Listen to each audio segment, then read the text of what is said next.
Welcome back to my podcast, Almost Angels. I'm your host, Amber. If you want to hear about the impetus of why I decided to start this channel, please check out the first episode that will be linked below. Today, I wanted to talk about social anxiety. This is something that I feel like is peaking a bit for me as I hit my 40s. And so it's a thing that I've been exploring for quite some time because it isn't something that's new to me. I just feel like it's gotten stronger. I've also feel like I've sort of cracked the code for myself on what underlies that tendency to put something on your calendar, agree to do something, invited to something, and you're pondering, should I go? Whenever it comes up, this feeling of, ugh, I don't know if I want to do that, or I don't know if I want to do that anymore. And don't get me wrong, I think there's absolutely times when something just doesn't float our boat. It doesn't jive or vibe with our energy, the people, the place, just the season we're in life. All of that is great. But for me, it seems like just about everything feels like that lately. And I really have come to recognize that when I am in the presence of others, that from a very young age, I think all of us, right, from birth are really craving connection, authentic connection. We really desire to be seen, to be understood, to have somebody be curious about us. I really enjoy being curious about others. I love getting to ask people questions and learn about them and what makes them tick and what lights them up, what drains them. And I love when people show that kind of interest in me. When I was growing up, I don't feel like my family of origin felt connection that way or understood connection that way or understood that that's what I was seeking or needing.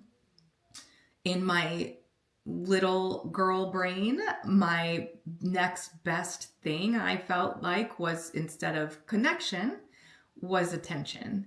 And so I feel like at a very young age, I kind of got on a hamster wheel for attention, and I started running. I started going on this treadmill, like moving, and it seemed like I would get attention. I would get attention when I showed up in a way that was a little bit older than my age, when I was able to engage with family members in a way that seemed mature and helpful, that I felt powerful. I felt seen. I felt like I had some control over feeling like I mattered in this world.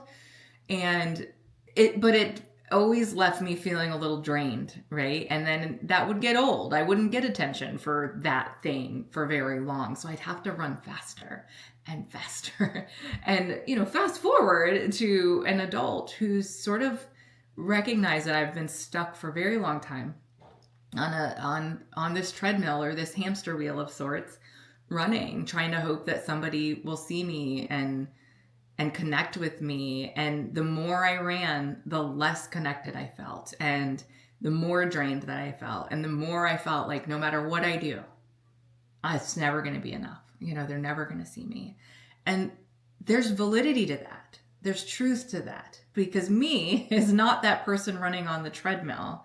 That person running on the treadmill is actually avoiding me. I was self-abandoning every time I got on that treadmill to try to figure out what dance I needed to do for this person. How fast did they want me to run?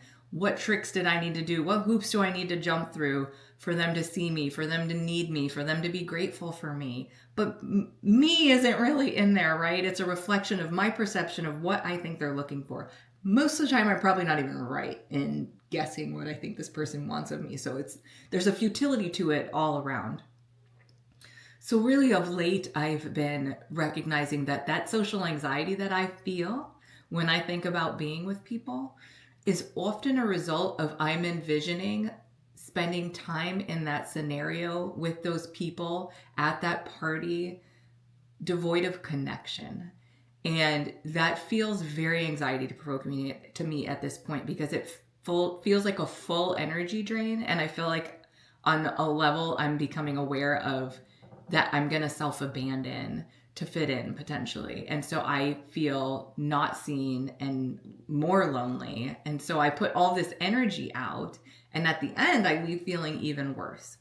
So I've I've tried to envision lately, sort of like my last podcast on perfectionism, right? And instead of envisioning myself devoid of connection, I'm trying to envision myself, what if I went and there was connection?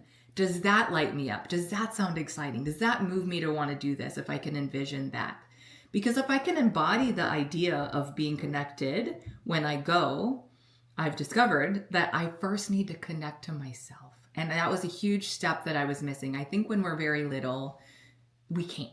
I think we need to have that modeled for us. I think we do need to have adults in our lives that are curious about us and helping us to connect to who we are. Those adults need to be connected to themselves to do that. And the reality of many people's lives is everybody's doing the best they can. And it is not always easy to be connected to yourself.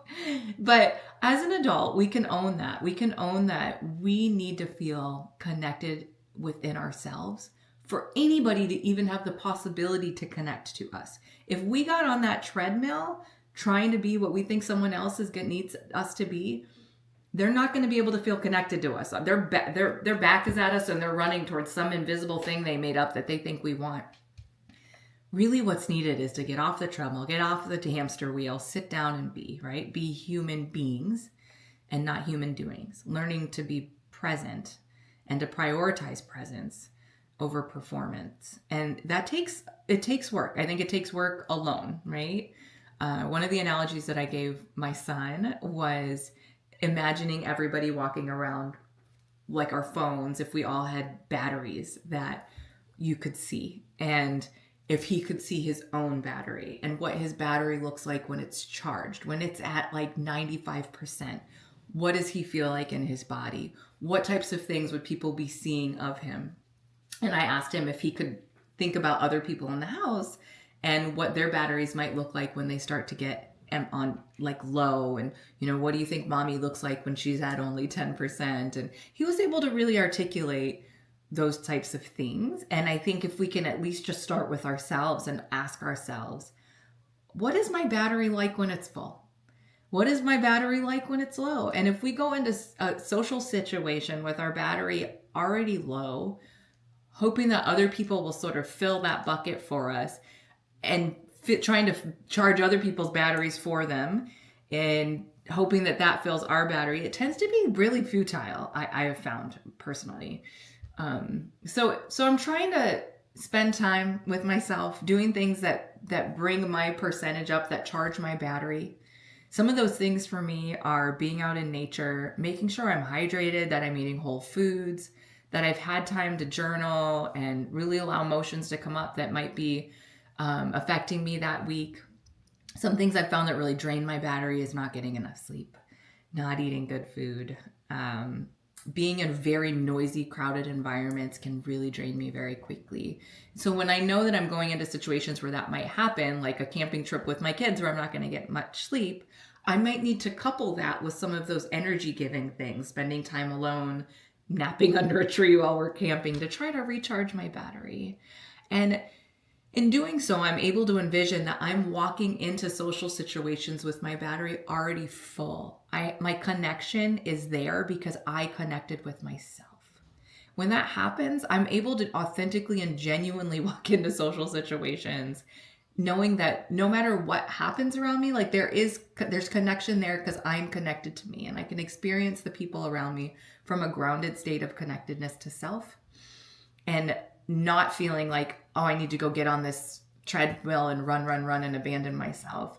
It's really helped me to get over the hump and look at situations. Sometimes the answer is still, I'm not interested. I just, even if I'm already connected, it's sometimes, especially if I'm already connected, where I just feel like that situation isn't something that is going to be giving to me in a way that I feel like I desire or want right now. So I hope that this helps you to consider if there's any of these things playing in your mind when you think about having social anxiety or avoiding certain people or avoiding situations. If you're charging your own battery first, or if there's things that even that there might be doing that you might ask somebody to stop doing because you realize, wow, when you do that, like it really drains really drains me. And it might be a little tweak like that in a relationship, and that might be all that's needed for the situation to come over that hump for you and be worth it. Because at the end of the day, being connected to ourselves and spending that time is wonderful. But being able to share that with the people in our lives and to be able to feel present and connected to our loved ones, to our friends and family is where really I think magic and memories are made. And so I appreciate you tuning in today. I appreciate the opportunity to connect with you in this way and would love to hear from you in the comments. Please hit like and subscribe if you'd like to catch my next episode, which should drop around Thursday or Friday this week. Thank you again, as always, for tuning in. Take care.